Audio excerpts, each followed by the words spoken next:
Daily life as a college student na raketera. So I started my morning by taking a shower and brushing my teeth. Kaso nga lang hindi ko na nabidyohan kasi magagahol na naman ako sa oras. At dahil nga sobrang naging negra ako simula nung nagtinda ako, I decided na gumamit na ulit ng protection. Nasasayang kasi yung beauty ko. Ay meron ba? Charis. Diyan naglalagay na nga ako ng sunscreen. Kasi baka mamaya mainit na naman. At 3 AM lumabas na nga kami para magantay ng sasakyan. Mabilis lang din naman kami nakasakay.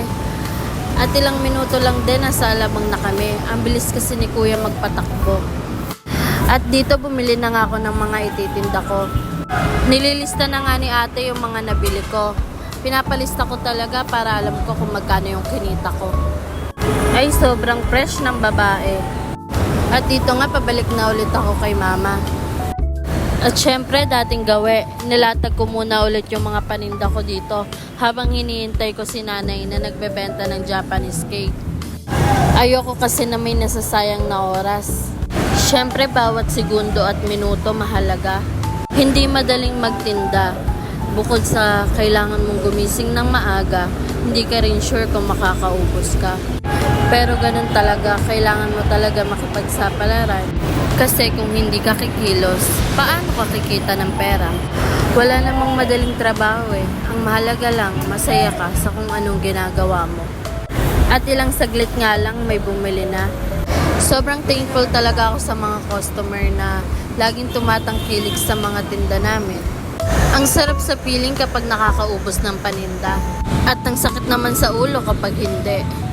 At dito nga, thank you Lord kasi nagsunod-sunod yung mga customer namin.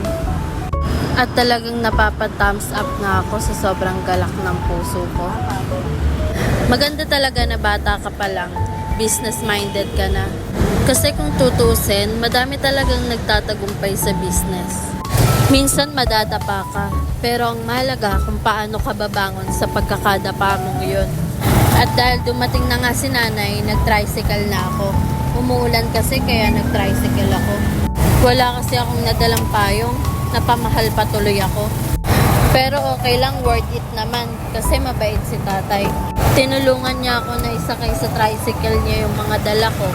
Thank you po Lord sa mga katulad ni tatay na matulungin.